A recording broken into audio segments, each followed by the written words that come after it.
And if I did this correctly, it should be rocking and rolling. What's up? Let me make sure here that I can actually share this in the right place. I should have shared it in the right place. Let's see here. Oh, here we go. All right, so I'm going to share this first. Let's take a look here. Show URL. Let me share this. And if you're watching this, give me a second here, okay?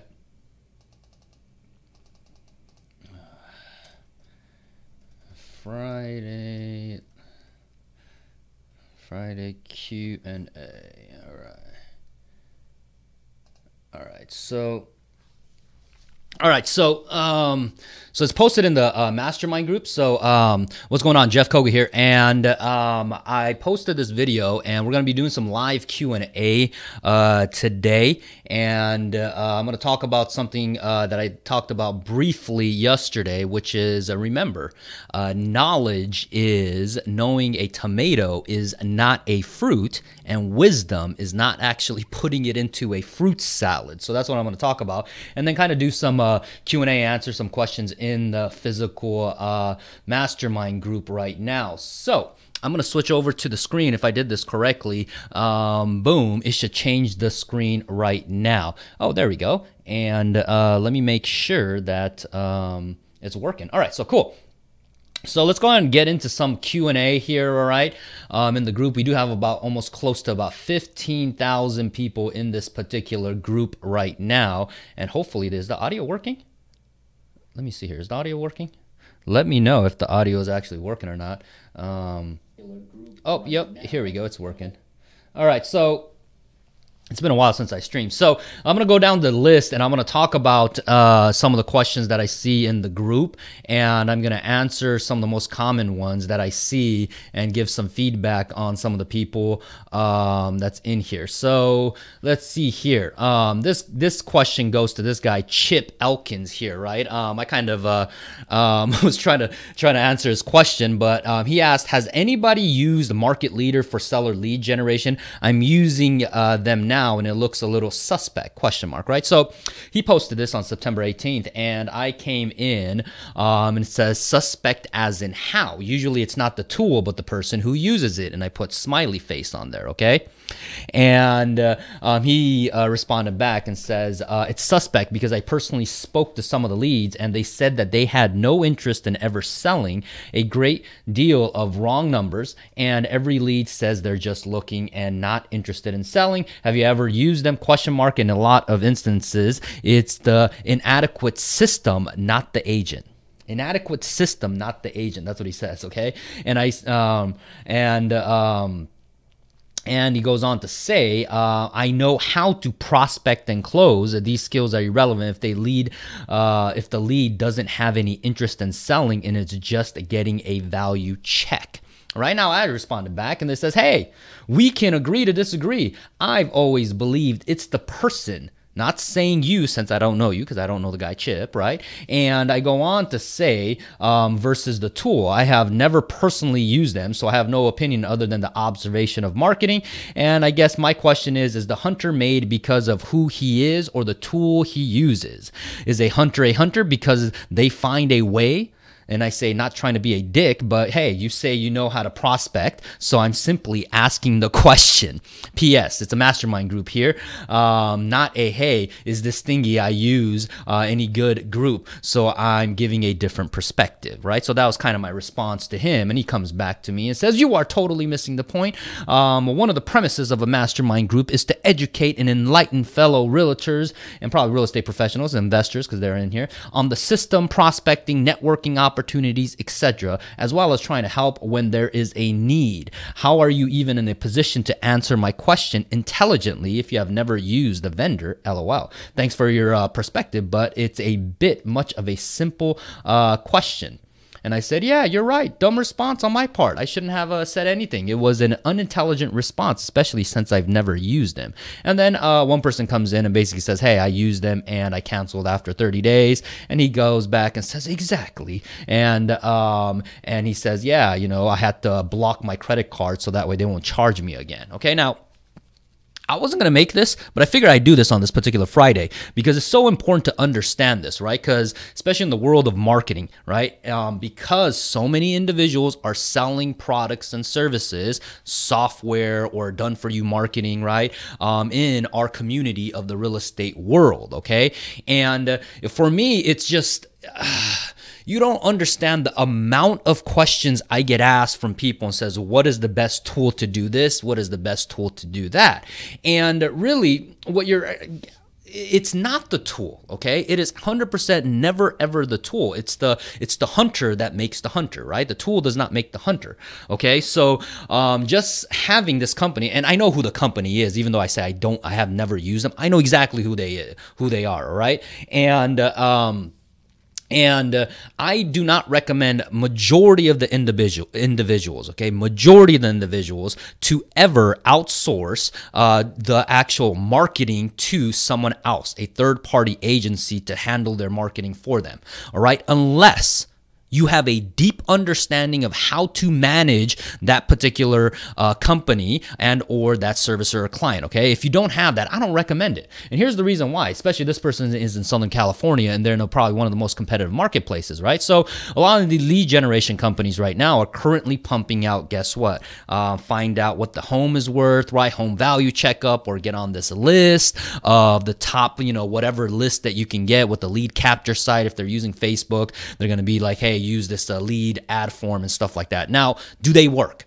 100% they do work. All right. Now, as the market matures in anything, okay, right, it becomes a lot more competitive. Now, when it becomes more competitive, then guess what? The cost per lead starts going up. It's just the way it is, right? Google PPC, when it first came out, well, it was dirt cheap. And the cost started going up, especially in the space of real estate. Now, depending on where you're at, you're going to be spending per clip wise, right? Anywhere from $5 plus. And if you're actually in a super competitive marketplace, you're going to end up spending maybe to get a phone number and a possible email. It can be anywhere from $15, $20, $30, $40, $50, even $100 plus. Okay, now,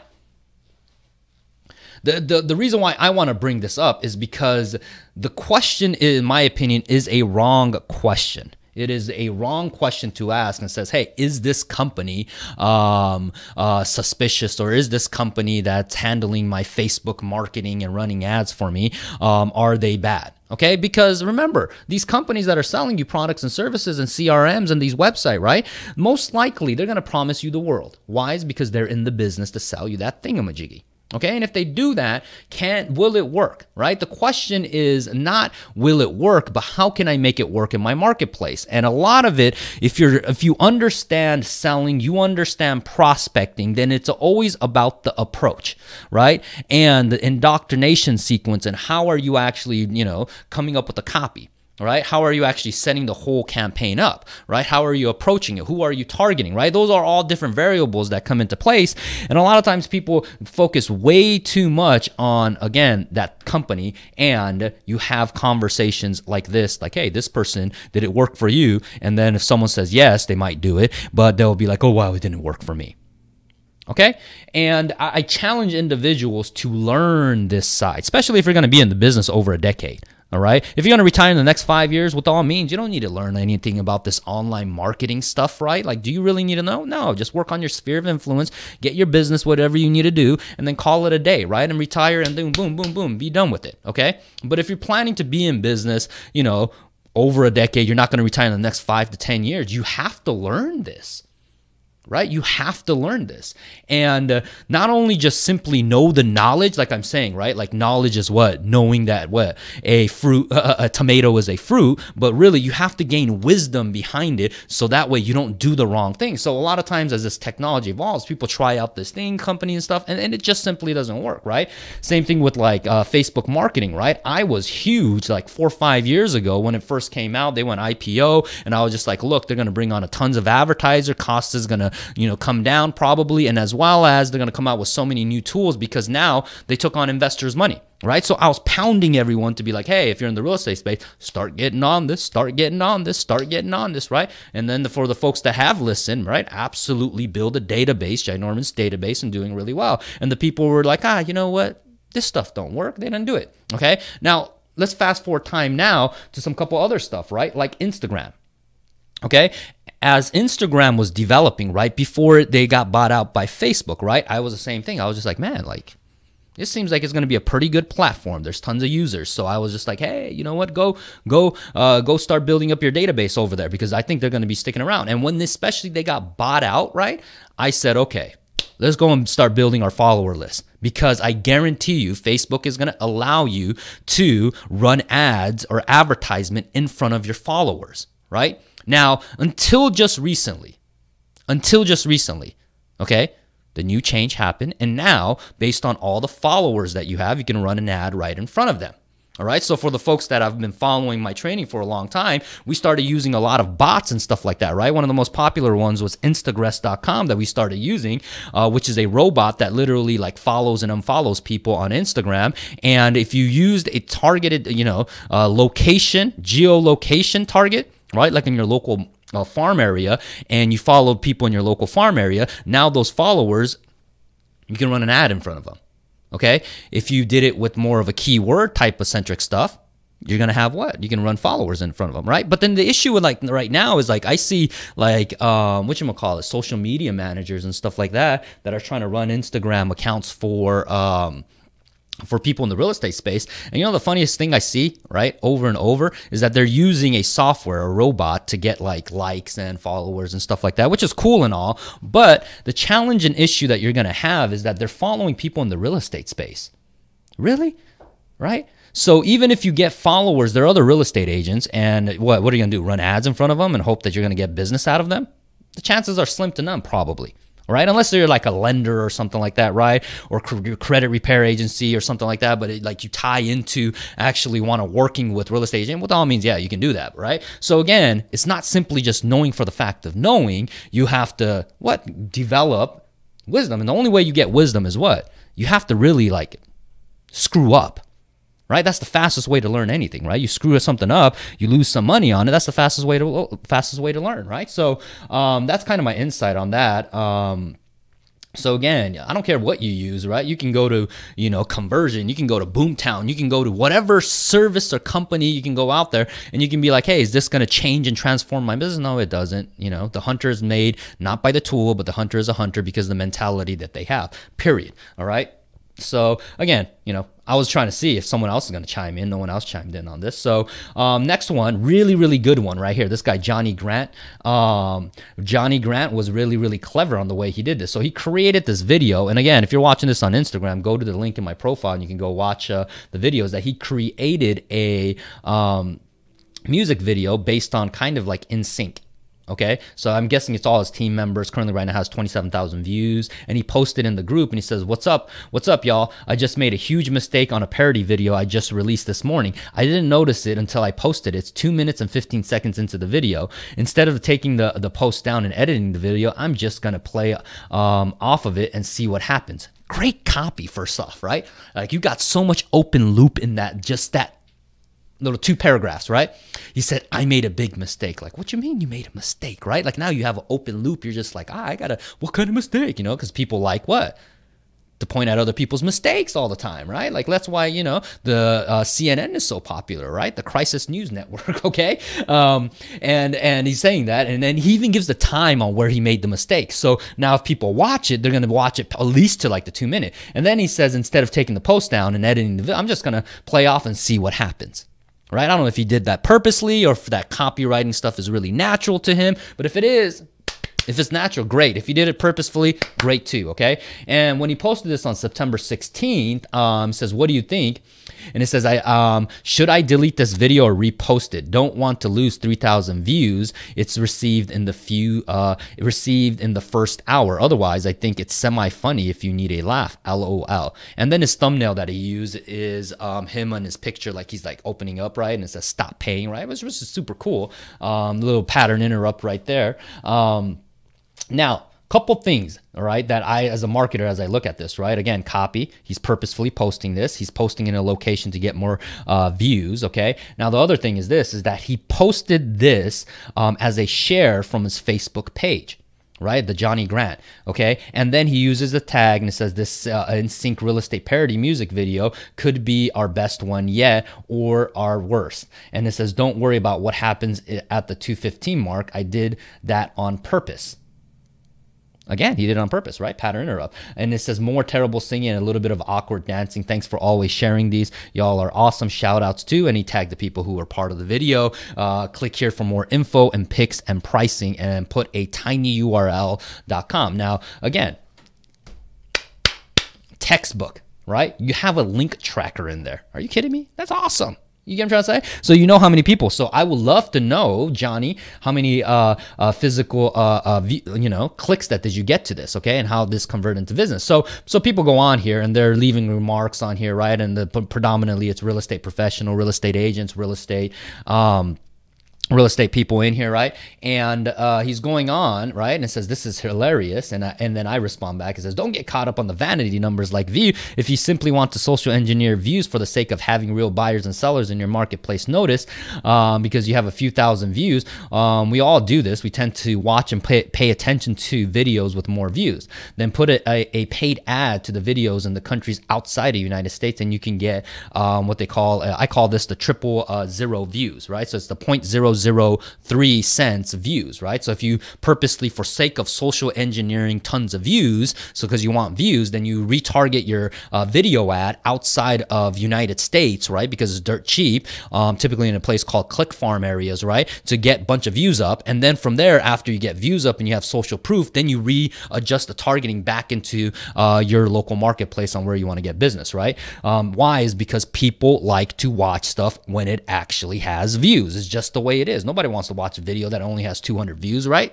No one does. So you can purposely social engineer that, and you can definitely do that. So this guy's going on. So I put that on there. And then it says, meaning if you spent $10, you can get vanity views for 33,000. Then adjust it. Other than that, asking advice on what do you think in a Facebook group full of agents isn't going to lead to any business unless you're looking to use that to recruit agents or simply looking for validation of what you did. Other than that, creative and good work on actually doing something that 99.9% of people in the real estate world aren't willing to do. That's what I think. And he says, pretty sure he's looking for validation. That is useful marketing tool to use. Now, since watching that, he's changed the copy on the description multiple times and did that. And, I purposely put that. And it says, yeah, I knew that, right?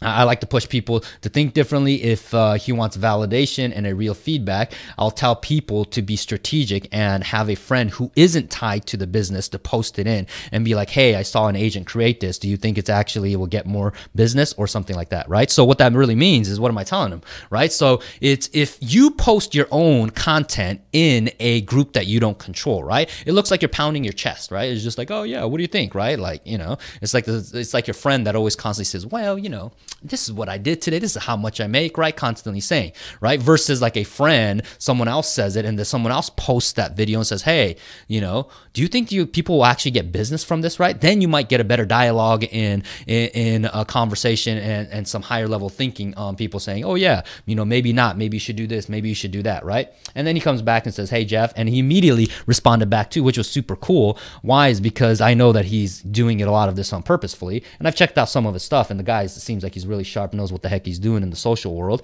And it says the view count helped my local biz tremendously. I was more asking about taking it down because the issue or just rolling with it. Much respect. And I said, don't take it down. It helped. All right. If it helped, why are you going to take it down? Who cares, right? And then I said, but I think you already made the decision not to before you posted. Come on, let's be honest, right? He already made a decision in his mind not to take it down. Okay, but I like it. It's clever. Okay, and then it says, run with it, show you're human, blah blah blah. And then I responded back and I says, give us an update. Did you target Facebook ads to NSYNC lovers with millennial as maybe an overlay who are potential home buyers or maybe renters, right? Because that's what I would do, right? Like you create this awesome video. Okay. And I would, once get the view up, he's up to about 20,000. I would then readjust the targeting on the Facebook ad and then overlay it with what? People who love NSYNC. Okay. People that are millennials because NSYNC came out in the 90s, right? And then from there, I would target basically home buyers or home renters in his local marketplace. Okay. And on top of that, what I would do is probably have my mortgage people actually pay for that advertisement too. And then I would slam that over there for literally for a full quarter, and I will drop as much money as I can. And then simultaneously maybe even submit or have his friends or other real estate agents submit to kind of like Huffington Post types of videos, blogs, right? This is a straight up textbook from a book called Confessions of a Media Manipulator. If you have never gotten that, it's a gentleman named by Ryan Holiday. Highly recommend for you to take it. And then I will submit that and to try to have other bloggers post about this, right?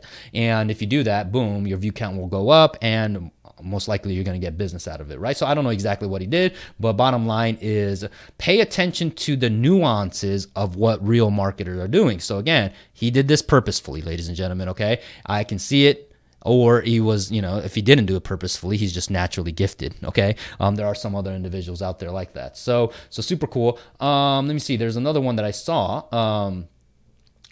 Okay, so here's another one. Caroline says, looking for feedback. I'm a former realtor and marketing director for a real estate team who now works as a brand communication specialist exclusively for realtors. Given my background, it's a niche I understand and love most. Okay, cool. I offer a monthly subscription service for collateral, including both graphic designs, flyers, postcards, ads, etc., and writing, clients packages, blogging, etc. And now looking to expand my subscription offering. But can I ask for your thought first?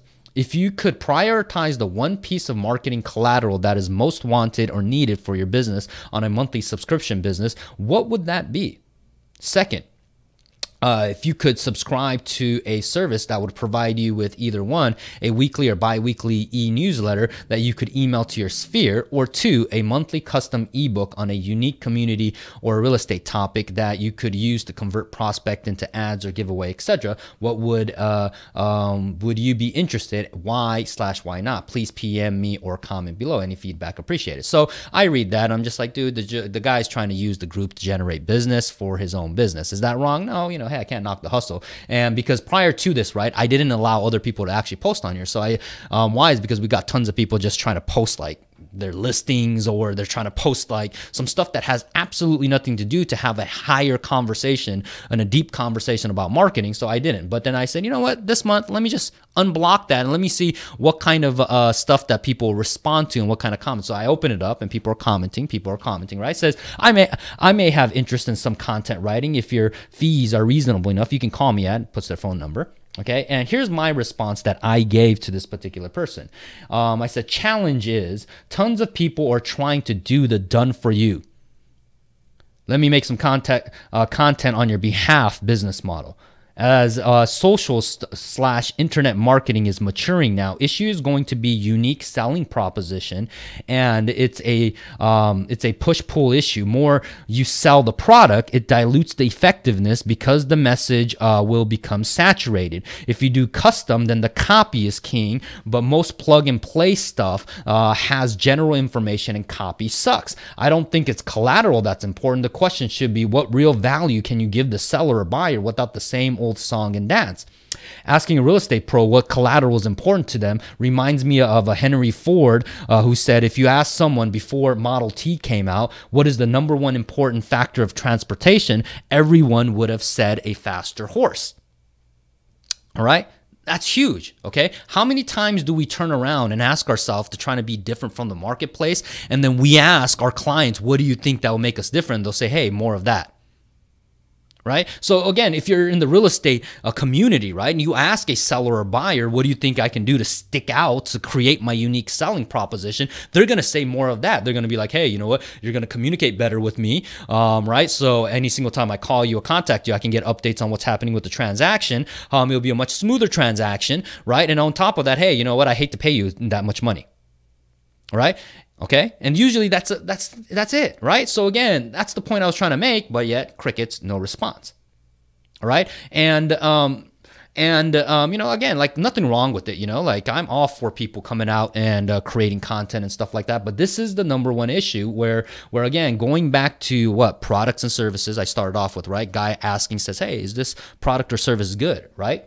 And they're missing the point, though. The point is that, one, you have to have some type of unique selling proposition. You absolutely have to have a unique selling proposition in your business. And the next question I typically get asked after that is if they don't have marketing background, right? The next question says, well, Jeff, you're a sales and marketing guy, right? Can you help me craft a unique selling proposition for my business? And then I look at them and I'm just like, dude, like, really? You need to educate yourself to get more knowledge, okay, on this stuff. Because if I can come up with a unique selling proposition for your business and I don't have a deep understanding of your business and your local marketplace, right, then it's not a unique selling proposition. It is not a unique selling proposition. It is 100% not a unique selling proposition. All right? Yeah, and it's the most interesting thing, right? So again, that's the kind of my feedback. After that, I didn't hear anything. Maybe someone messaged him and someone maybe bought his services, subscription, or whatever it is, right? Again, will some make money? Yeah, 100%. If you're not in a hyper like competitive marketplace, right? Like you're not in a metropolitan area. Yeah, you can do that because those areas haven't matured or hasn't matured as much. Okay, so yeah, it'll work. Okay, I'm not going to sugarcoat it. It will 100% work. Okay, but if you are in a hyper competitive marketplace doing the same old song and dance and then going for these done for you stuff where people are producing e-flyers, that kind of stuff, right? And you're not coming up with the unique content or you don't have a unique selling proposition, right? Then with all means, you're going to be out of business in the next 5 to 10 years, in my opinion. So let's go ahead and go down some couple other stuff, right? Ann says, good morning. Does anyone know a good auto email system I can easily set up to stay in touch with clients? One that sends seasonal greetings, and if the system comes with real estate info flyers, will be awesome tool. Good pricing would be great. Smiley face. Thanks for your in advance. Okay, so Ann, nothing wrong. I checked her stuff out as well. Googled, so I want to see what kind of they do. So Seth responded, I use Aweber and it works pretty well. Cool, yeah, Aweber's pretty good. I used to use that. I responded back and I says, don't automate or drip. Create campaigns, right? Create campaigns. Otherwise, you'll be an echo in the marketplace. If you want the best, use Infusionsoft. If you need something for the sake of just send email, Gmass is good too. Right? But it's not a simple, like when people hear that, right? They're going to be like, Jeff, you're not even answering my damn question. Right? Or they're going to be like, hey, Jeff, you're kind of sort of answering my question. Okay. But the truth is that, look, okay, again, drip email campaigns will not save your business. All right. Unless you have an email list of over like 5,000 or something like that, right? That you have, then yeah, you're going to have to start doing some segmentation, things like that with their list, right? So that way you put them through different funnels, different campaigns and stuff like that. But if you have anything less than 5,000, with all means, like you can go straight up old school and do really well. Right? I have people right now that it's going to hit over 300 GCI and they don't even have a freaking website.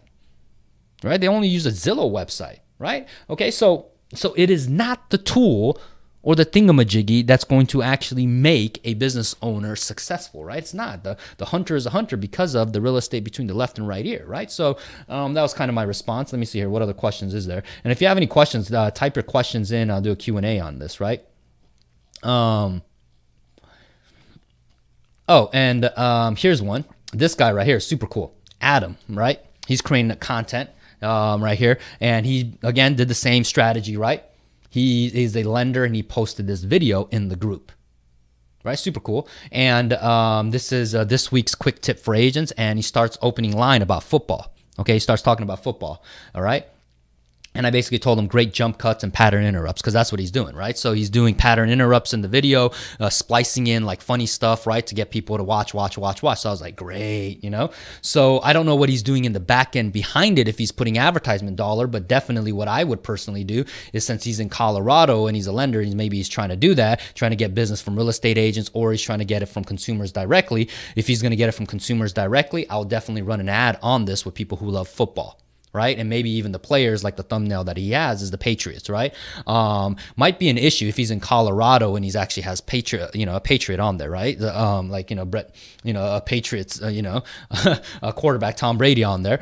Is that going to actually, I don't know, maybe it will, maybe it won't, I don't know. But I'll definitely go after agents who like football and run an ad in front of them if he wants to go after consumers for loans, right? Football players, and maybe you want to go after that, right? You can do something like that. And he posted another video that was really good too. And I gave him a suggestion. I don't know if he did it or not. Let me see here. Yeah, he posted another one here. This was interesting. He posted another video where it was the first week of football, right? So he posted a video right on the screen. If you're watching this on YouTube or Facebook, you see it in the group. So he posted this, and he talks about, hey, it's the opening week of week 1 of football. I believe that's what he says. And then I responded and I say, hey, do a video with the cap talk and tie it into what you do. Okay, that's pretty bold. Okay, that is really bold strategy.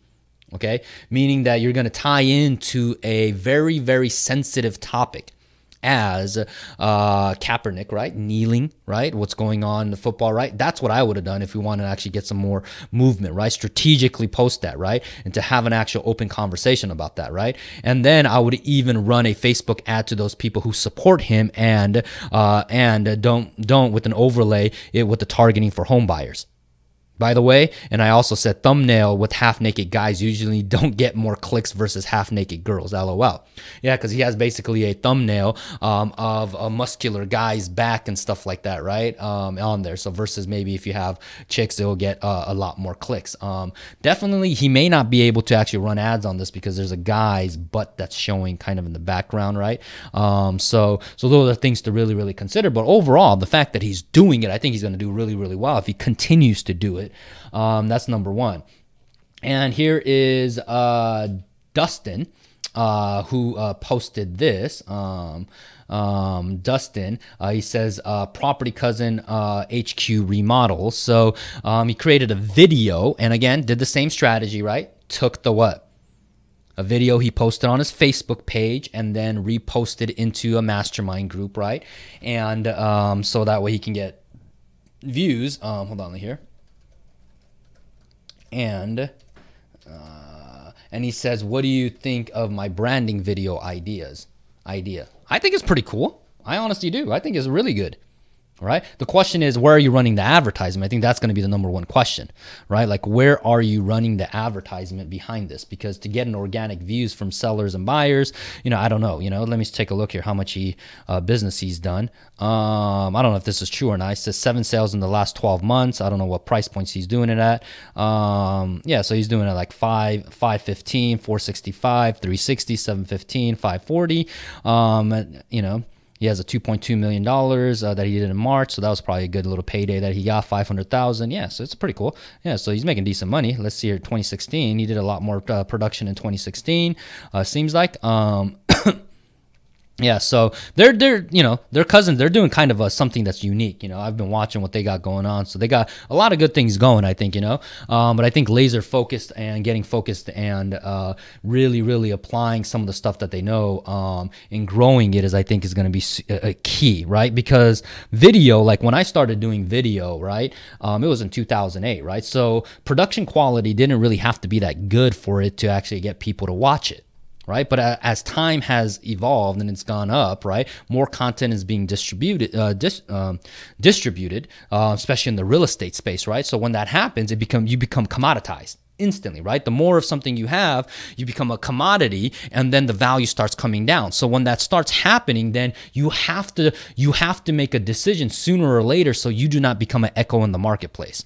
Way too many people will see someone in the real estate space doing something, and then they'll try to knock them off, and they'll do it. And when they do that, they become a carbon copy of a carbon copy of a carbon copy, and you no longer have a unique selling proposition, right? You don't. Okay, so it's for me, it's going to be really, really interesting. Who's going to be bold enough where they're going to come out and say something very unique? Like if you go to YouTube, right, and start like in my local marketplace, right, if you go to YouTube and put like LA housing market, right, or prediction, you start reading the comments, right, and you'll be surprised on how many real estate agents get slammed right now. Right, because they're creating all videos, right, and people are just trolling them, and it's people are saying what they really think, right, because they're keyboard activists, right. But you can learn a lot on the psychology of what's really happening in the marketplace. Like for example, right, the common theme and punchline of people actually like trolling on there is going to say like, well, I've never met a real estate agent who said the real estate market is bad. Right? That's freaking hilarious, man. For me, that is hilarious because it is so true. Like, right? Like how many of you actually have found someone, a real estate agent, who ever said that, hey, the real estate market is ever bad, instead of, hey, it's awesome. right? You have never found one, right? Majority of the time, yeah, you might have like those one percenters that will talk differently, right, about the marketplace, right? Talk about, actually the macroeconomics as well as behavioral economics on what's going on, right? And how everything else impacts. The majority of the people don't even know the history on what's going on, right? So everyone says, hey, it's keep on going up, right? Like for me in Los Angeles, the funniest lines you hear all the time now is because one, a new stadium is being built. So a lot of the real estate agents says it's going to keep on going up because of the new stadium. Right?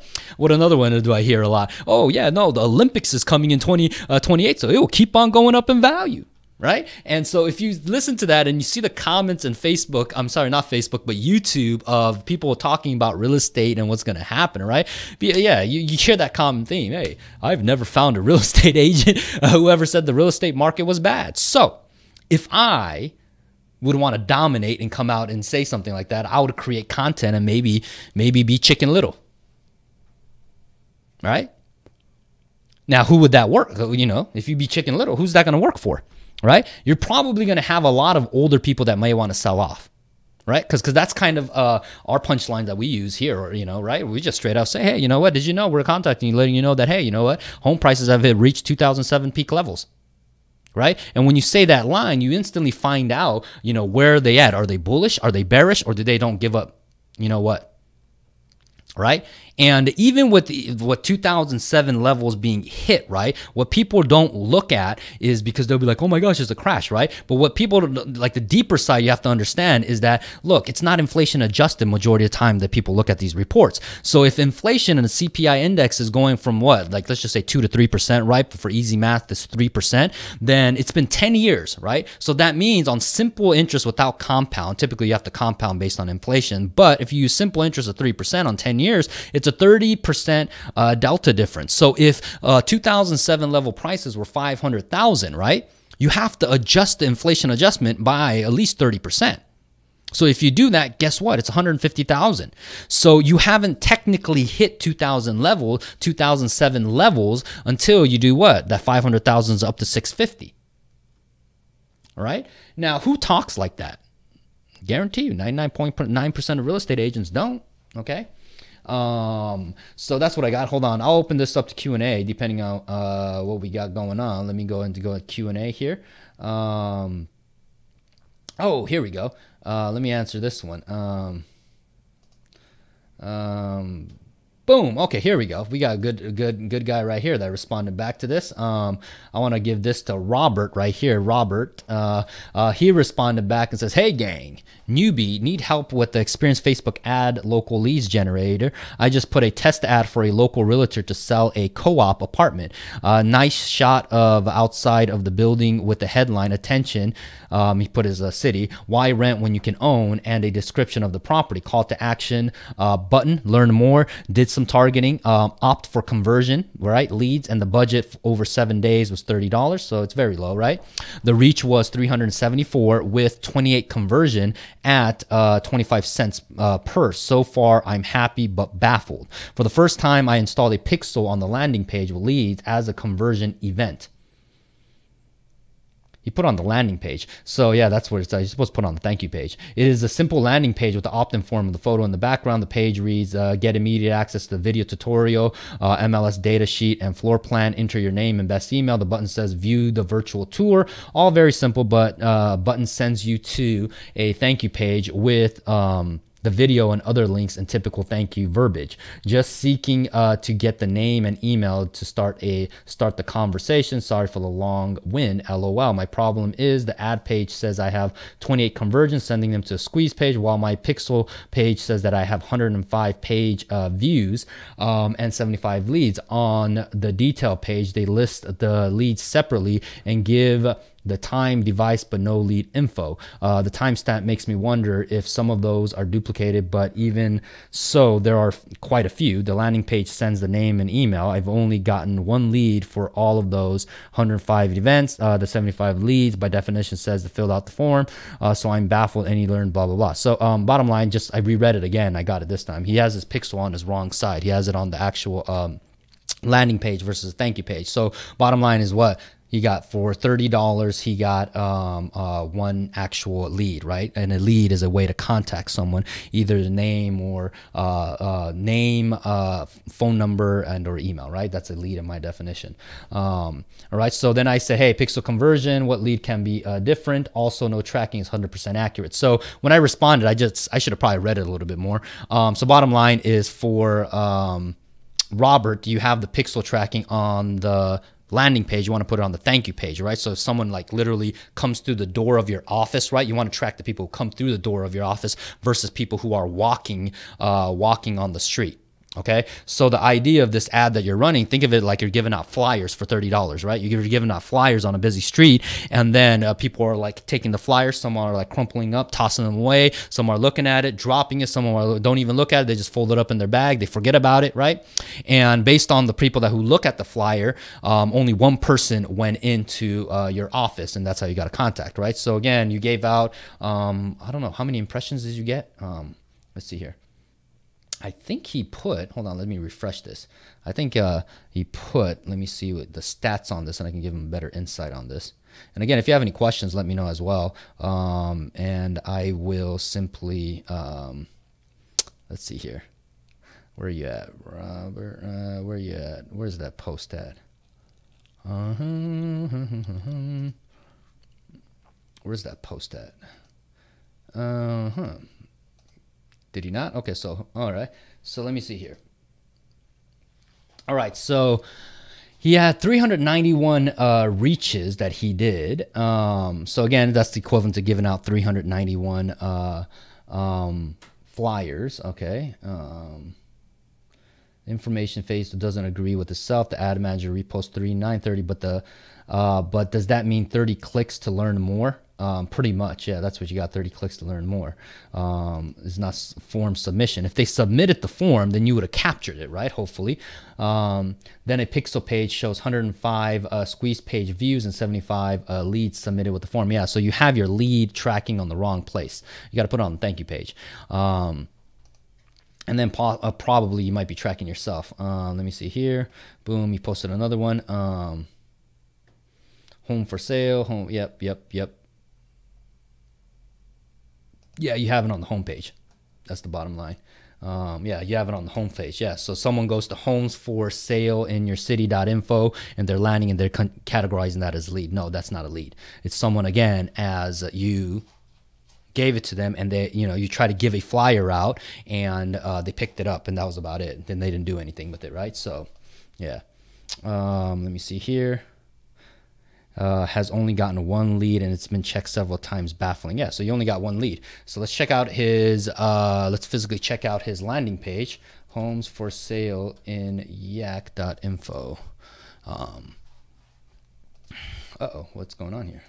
Homes for sale in yak.info. All right, so here's the landing page.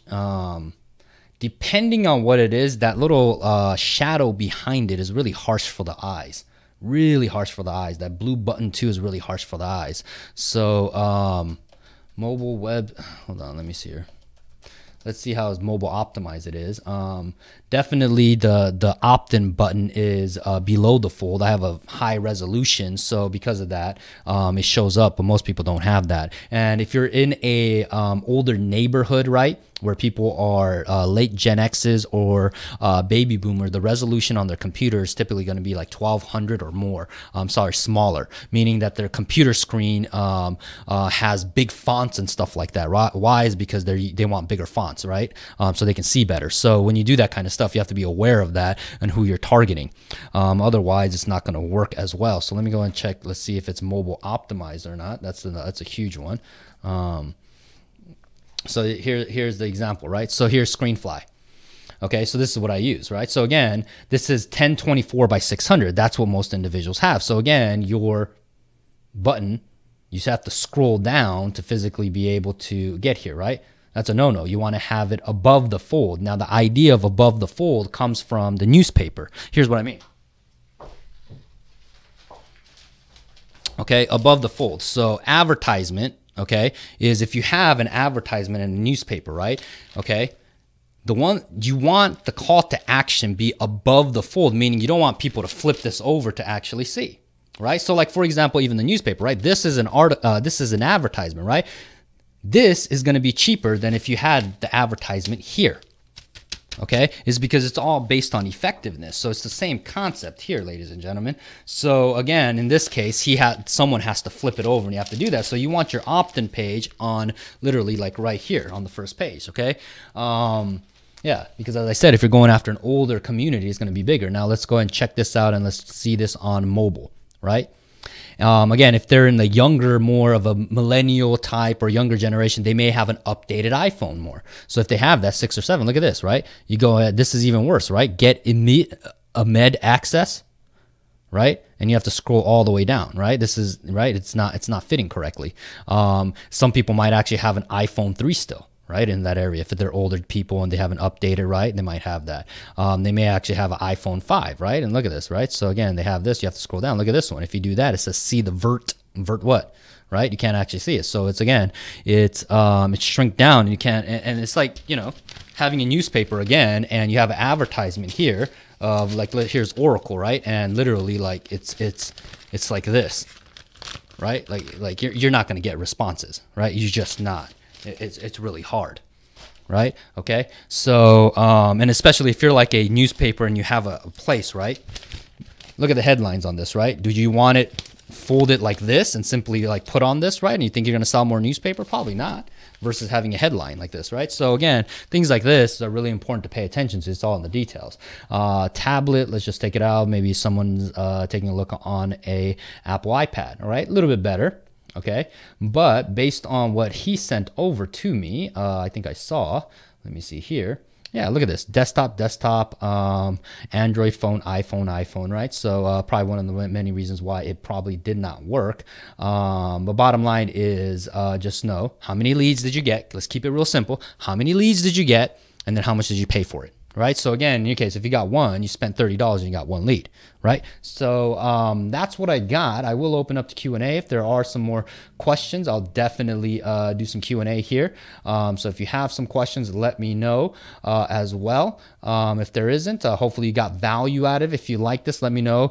Type in your questions below, and I'll try to make sure to answer all of them as well. So let's see here what we got. I'm going to Instagram here. What's up, Elias? We've been going on way too long on here. I don't think I saw any questions. All right, cool. So I'm going to end on here. And let's see here. Check it out. I don't think I saw anything else. All right, so if I don't see any more questions, if I couldn't answer any of your questions, I'll try to answer them later on, but hopefully you got value out of it. If you did, let me know by typing it in the comment box, and I'll make sure that I reach out to you when I have time. But remember this, okay? Friday knowledge, all right? Knowledge is knowing a tomato is a fruit, all right? Wisdom is all about not putting it into a fruit salad, ladies and gentlemen, okay? And I'll kind of joke around with this, okay? What is it when you realize a tomato fruit salad is a salsa? Ooh, that's kind of funny, huh? Interesting, okay? And crazy part is what? A strawberry goes into a fruit salad and not technically a berry. Huh. All right, so that's what I got. I'm joking around. This is Jeff Koga here. Hope you got value. Love y'all. Take